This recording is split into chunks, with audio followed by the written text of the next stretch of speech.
A hand shot across the table and grabbed the bowl before the busboy could take it away. Cold noodles, a few bones, broth gone gray and thick. The boy jammed 2 fingers into it and ate standing up, eyes down, chewing fast. Then a shadow fell over him. He froze. He waited for the slap. It didn't come. A voice said, "Quiet, you hungry?" The boy nodded without looking up. Around them, the whole noodle stall went dead silent. Chopsticks stopped. Nobody breathed. Because the man at that table was the most famous face in Hong Kong. A movie star.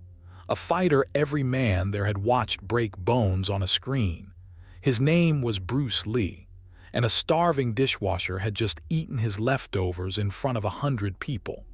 What Bruce did next left every person at that stall frozen. So stay with me on this one. Let me back up a little because you need to understand what kind of night this was. It was the summer of 1972 in Kowloon. That's the mainland side of Hong Bruce, across the water from the island. In the hot months, the air there sits on your skin like a wet towel and just refuses to move. And in that summer, Bruce Lee was the biggest star in all of Asia. He had made a film that broke every record in the region. People lined up around whole city blocks to see it. Men copied the way he walked. Boys threw punches at each other in the alleys and shouted his name. When Bruce stepped onto a street, traffic actually slowed down so drivers could look. But that night, he wasn't being a star.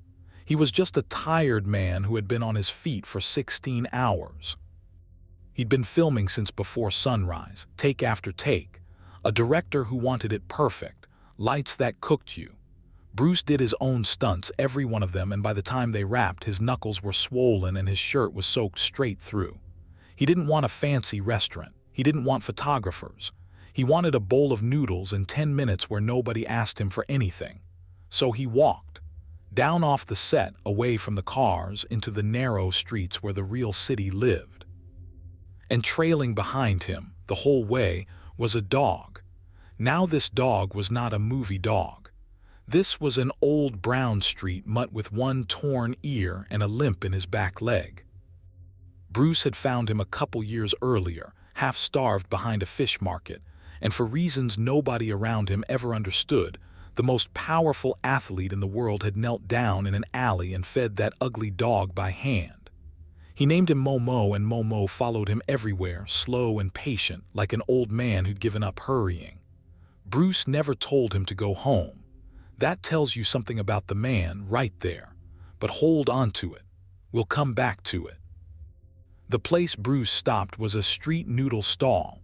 You know the kind. A few plastic stools, a couple of wobbly folding tables, a cook working over roaring flame in a cart on the curb. Cheap food for working people. Rickshaw pullers, factory hands, dock workers. The kind of place where a bowl cost a few cents and a full belly was the whole reason you came. The cook who ran it was a heavy-set old man named Uncle Tang. He'd been ladling broth on that corner for 30 years. When he looked up and saw who was pulling out a stool at his beat-up table, his hands started shaking so bad he nearly dropped his ladle. A movie star. Here, at his stall. He wiped his hands on his apron 4 times before he could get a word out.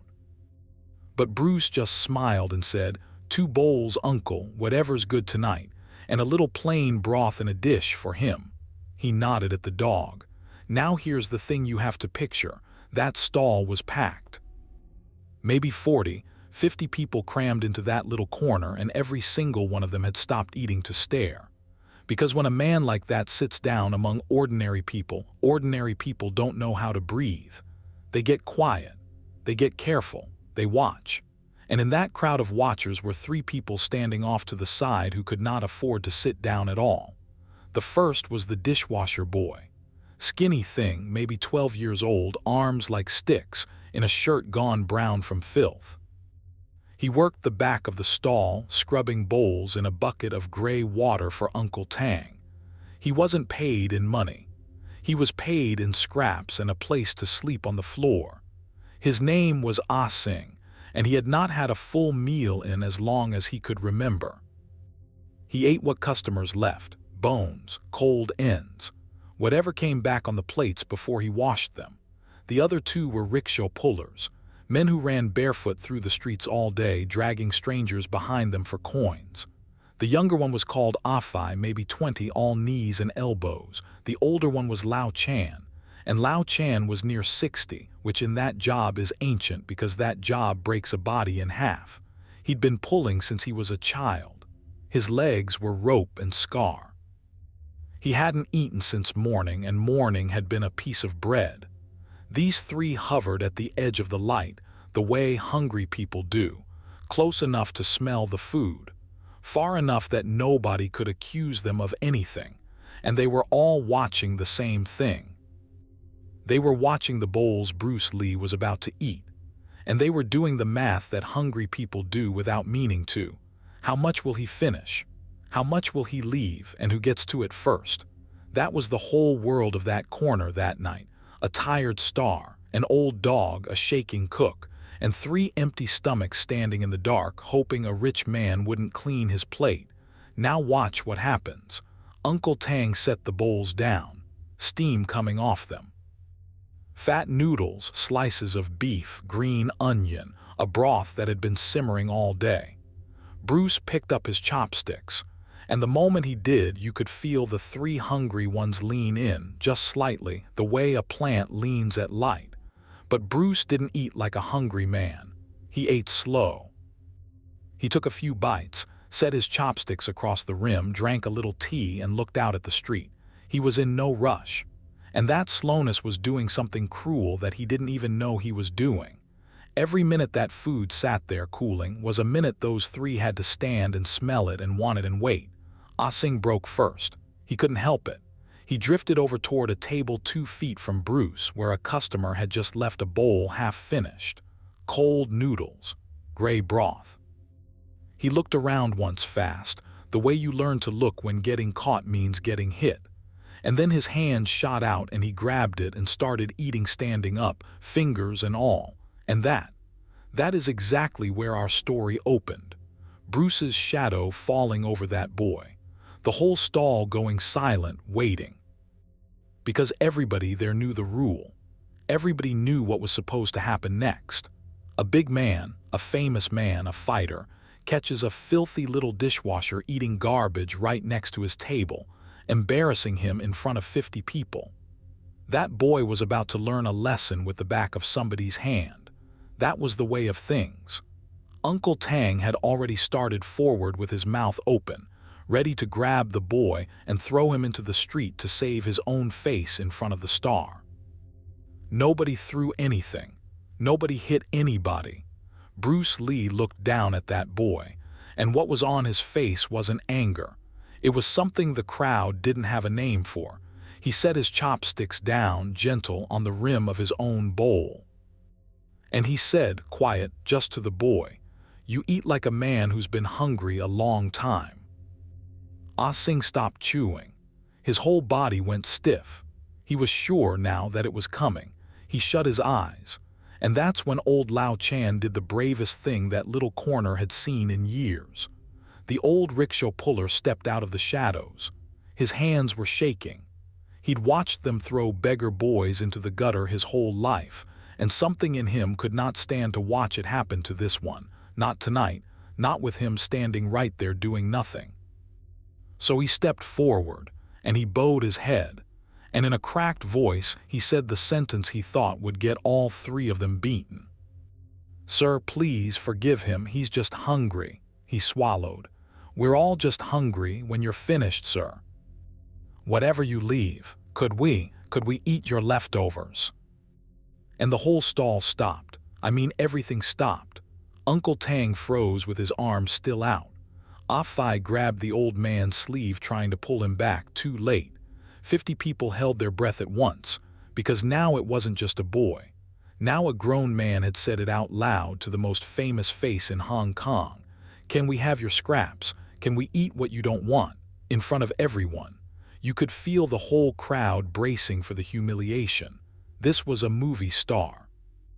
A man who could buy that entire stall with the change in his pocket. And this ragged old runner had just asked him for his garbage like a dog under the table. Somebody near the back actually laughed, a nervous, ugly little sound, already tasting the shame that was coming for the poor. Bruce Lee stood up, slow, deliberate. He pushed his stool back and he stood to his full height, and the whole crowd flinched because a standing Bruce Lee was a thing men had watched destroy rooms. Lao Chan lowered his eyes and waited for it. Bruce reached out, and he put his hand, flat and gentle, on the old man's shoulder. Then he turned to Uncle Tang, and in a voice that carried across the whole silent corner, he said, "Uncle, fire up your stove. I want 3 fresh bowls, big ones, extra meat, and bring 3 stools to my table."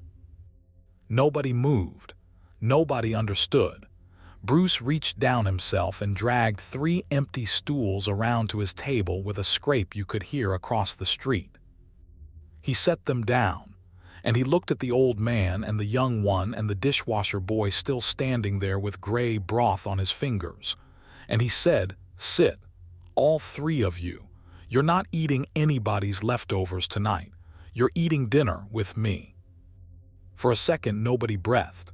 Then old Lao Chan's face just came apart. 60 years of being stepped over, 60 years of eating last or not at all, and a man had just pulled out a stool for him in front of the whole street. He tried to say no. He tried to say it was too much, that his hands were dirty, that he couldn't sit at a table like that. Bruce wouldn't hear it. He took the old man by the arm and sat him down himself, like you'd seat your own father. And the crowd let out a breath all at once, this long sound, and a few of them started to smile. And Uncle Tang was suddenly all motion at his cart, flames roaring up, noodles flying into pots, because the biggest star in Asia had just ordered dinner for 3 beggars and the whole corner had turned warm. The bowls came. Steaming, enormous, more meat piled on than any of the 3 had seen in a year. Ah Sing looked at his like he didn't believe it was allowed to be his. Bruce nudged the boy's bowl an inch closer and said, "Slow down this time. It's yours. Nobody's taking it." And then Bruce said the thing. He looked around at the whole crowd, all those faces that had leaned in to watch 3 poor men get humiliated, and he said, loud enough for every one of them, "You want to know who deserves a full plate? Not the man who can pay for it. Any fool with coins can buy a meal. The ones who deserve a full plate are the ones who ran all day so somebody else could sit. The ones who wash your bowls so you can eat clean. You want to see a great man? Look at somebody who's exhausted and starving and still says please and still says thank you. That's the strongest person at this table, not me." He picked up his own bowl, and here's the part that got them. He didn't hand the beggars his scraps.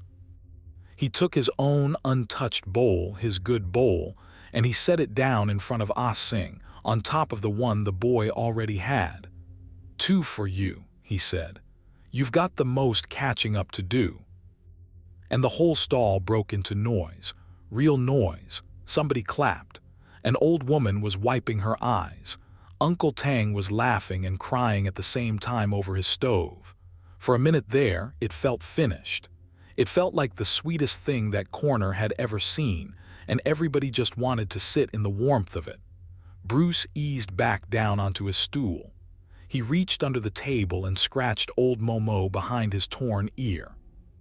The 3 men ate, and the sound of them eating, that fast, hungry slurping, was the happiest sound in Kowloon.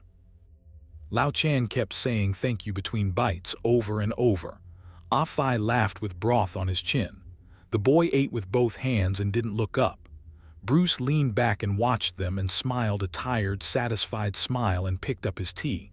The crowd settled. The danger was gone. The kindness had won. That was the story. That was the whole beautiful story, except it wasn't, because right then a shadow fell across the table. A different kind of shadow. A voice cut through all that warmth, flat and cold. "Well, isn't this touching?" Everybody turned, and the warmth drained out of that corner like somebody pulled a plug. Standing at the edge of the light were 3 men. The one in front was thick and square, gold on his fingers, a toothpick rolling in his teeth.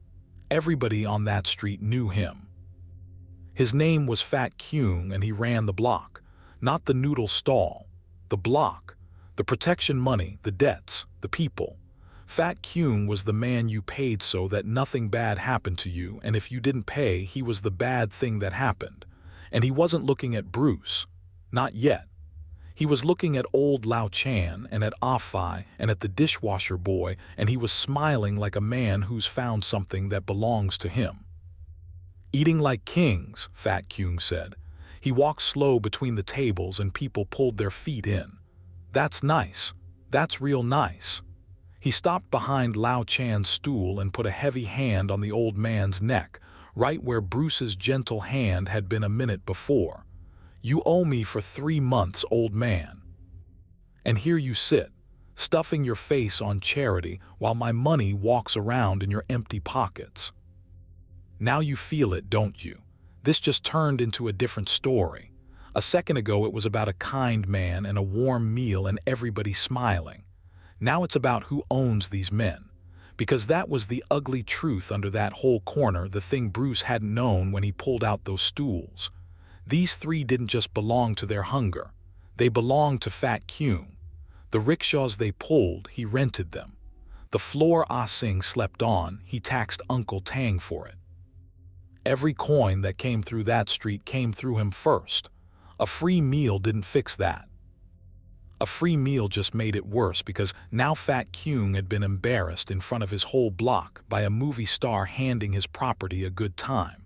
And I want you to hold on to that word, property, because that's what this was really about now. Not one boy's supper, a whole system of men who owned other men. And Bruce Lee had just walked right into the middle of it without knowing. Before we see what he did, do me one favor. If you're still with me, if this is the kind of story you want more of, hit that subscribe button right now. It's the only thing that keeps stories like this one coming. All right, back to that corner and to Fat Kyung's hand on an old man's neck. Bruce didn't jump up. That's the first thing. A lesser man would have shot to his feet and made it a scene. Bruce stayed sitting. He set his tea down, careful, and he looked up at Fat Kyung with an expression that was almost friendly. Almost. He's my guest tonight, Bruce said. Take your hand off him. Fat Kyung finally looked at Bruce, and you could see him do the math. He knew the face. Everybody knew the face. And for just a second, doubt crossed his eyes. But Fat Kyung had a reputation to protect, and 40 people were watching, and a man in his line of work who backs down in front of a crowd is a man who's finished. So he made the worst choice available to him. He decided to be brave. Movie star, he said, and he smiled around his toothpick. I loved your film, really, but this is my street. These are my debts. You want to feed dogs, feed them somewhere else. He squeezed Lao Chan's neck, and the old man winced, and Fat Kyung leaned down and said in his ear, loud enough for everyone, You come with me now, old man, you and the boy. We'll work off dinner the hard way. And he yanked Lao Chan half off the stool. The old man's fresh bowl tipped and spilled across the table, all that beautiful hot food running off the edge onto the ground, and something about that, the waste of it, the cruelty of spilling food in front of people who'd been starving, that's the thing that changed the air. Bruce stood up. And this time he didn't stand up gentle. Fat Kyung's 2 men moved in from the sides, the way muscle does, spreading out to box him. One of them reached into his jacket. And the whole crowd surged back off their stools, because now it was going to be violence, real violence, and everybody knew what this man could do, and nobody knew if 3 men and a knife was too many even for him. Here's what Bruce did, and I want you to watch it close because it's the whole point of him. He didn't throw the first punch. He put himself between Fat Kyung and the old man, one smooth step, and he let go of Lao Chan's arm and set the old man gently back on his stool with one hand, while he faced the boss with the rest of his body. Then he looked at the man reaching into his jacket, and he said, calm as still water. Take your hand out slow. If it comes out with anything in it, I promise you, you won't like the next 10 seconds, and neither will your boss." The man hesitated. That hesitation told everybody everything, because a man who's sure of a knife doesn't hesitate. This one had watched Bruce Lee on a screen just like the rest of them, and some deep animal part of him had done the math and did not like the answer. Fat Kyung tried to hold his ground. "3 of us," he sneered. "1 of you." And Bruce said the second thing. The thing people on that corner would repeat for the rest of their lives. "You think numbers make a man strong." He wasn't shouting. That's what made it land. "You've got 2 men and a knife, and you're using all of it to scare an old man out of a bowl of noodles. That's not strength. That's the weakest thing I've seen all year." He took 1 step closer, and Fat Kyung, for all his gold and all his muscle, took 1 step back without meaning to. A strong man doesn't take food off the poor. A strong man makes sure they've got some. You want to know who's really got power on this street tonight? It's not you. It's the old man you just tried to drag through the dirt, because he asked for scraps and still said please. And you own a whole block and you can't say please to save your life. Nobody breathed, and then Bruce did the thing that turned it. He reached into his own pocket and he took out a roll of money, not a little, a lot. 16 hours of a movie star's pay. And he didn't throw it at Fat Kyung's feet like an insult, which is what a proud man would have done. He held it out flat on his palm and he said, "Here, every debt these 3 owe you, all of it. Paid tonight in front of everybody, so there's no coming back tomorrow to say they still owe.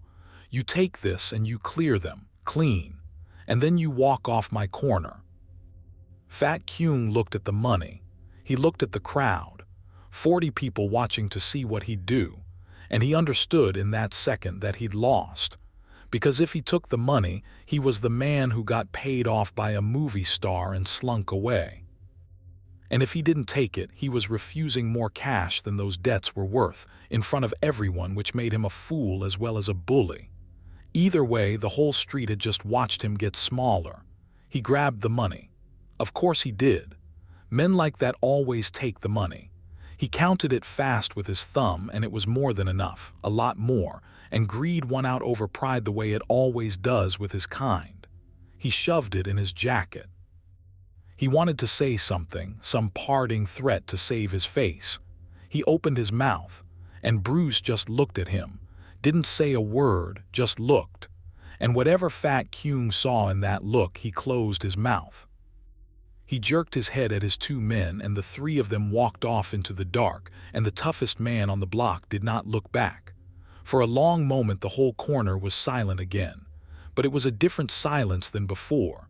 Before, it was fear. Now it was something like awe. Then old Lao Chan started to cry. Not quiet.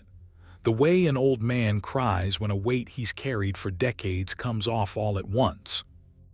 He tried to get down on his knees to thank Bruce, right there on the wet ground, and Bruce caught him under the arms before he could, and lifted him straight back up onto his stool. "No," Bruce said, and his own voice wasn't so steady now either. "No, you don't kneel to anybody, not tonight, not ever again. You sit up straight. You just paid the highest price anybody at this table ever paid for a meal, old man. You earned every bite. Now eat it sitting tall." And he called over his shoulder, "Uncle Tang, another bowl for my friend here. His went on the ground. And a whole roast, whatever you've got, for everybody standing on this corner tonight. On me. Nobody on this street eats scraps while I'm sitting here." The crowd erupted. People were cheering, laughing, crowding in.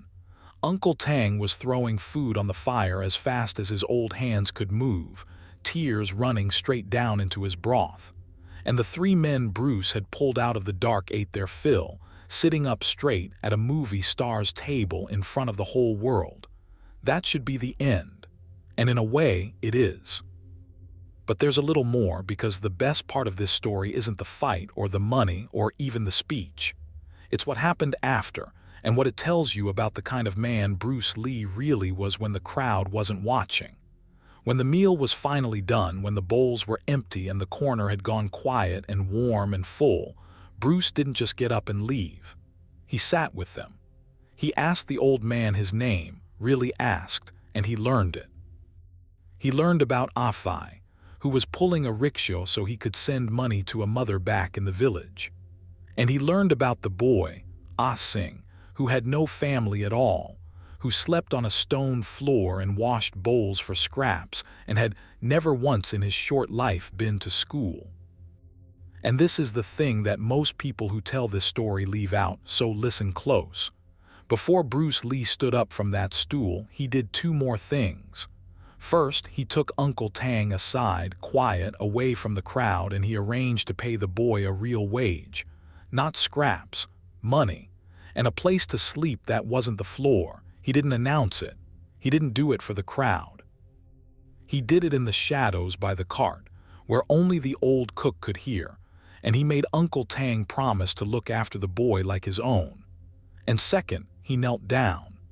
This big, famous, powerful man got down on the filthy ground at the level of a 12-year-old dishwasher, so their eyes were even, and he said something nobody else could hear.